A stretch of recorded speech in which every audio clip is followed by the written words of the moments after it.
Ipinagmamalaking produkto sa Taal, Batangas ang mga dekalidad pero abot kayang wedding gowns, barong at iba pa.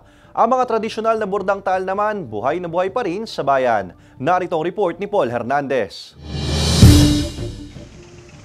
Sa paseyo ng pamilihang bayan sa Taal, Batangas, bubungad ang hilera ng tindahan ng mga wedding gown na pwedeng pagpilian lalo ngayong wedding month. Maraming rush order sa pwesto ni Feli. Katulad sa wedding gown, bride and groom, minsan po ay ino-offer ko na din po yung mga nanay at tatay, mga abay para package na po, dito na po lahat. Bukod sa abot kaya, dekalidad ang design at pagkakagawa na hindi nahuhuli sa mga designer gowns at ibinebenta sa mga mall. Ang isang wedding gown dito, nagkakahalaga ng 6,500 hanggang 50,000 pesos depende sa style. Takbuhan ng mga customer na tight ang budget. Gaya na lamang ng bride-to-be na si Janine mula Orbistondo sa Pangasinan. Okay po naman po yung mga design po nila dito compared sa mga mall. Nag-range po siya ng 30 to 50K.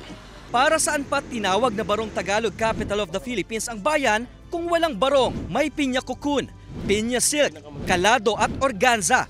Mabenta ngayon ang fusion na coat barong. Marami siyang choices on my sizes, different shape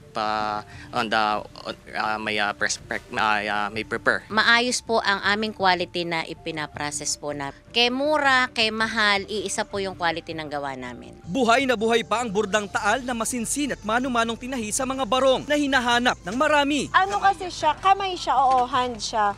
Maganda talaga siya compared sa machine kasi mas emboss yung mga borda niya. Eto, mga nakakalado siya. Challenging ang pagpili ng perfect wedding dress. Sa dami naman kasi ng pagpipilian, kailangang maging matyaga. At kapag nakita mo na, masasabing worth it ang paghahanap mo. Kasama si J.R. Manjares, Paul Hernandez, Balitang Southern Tagalog.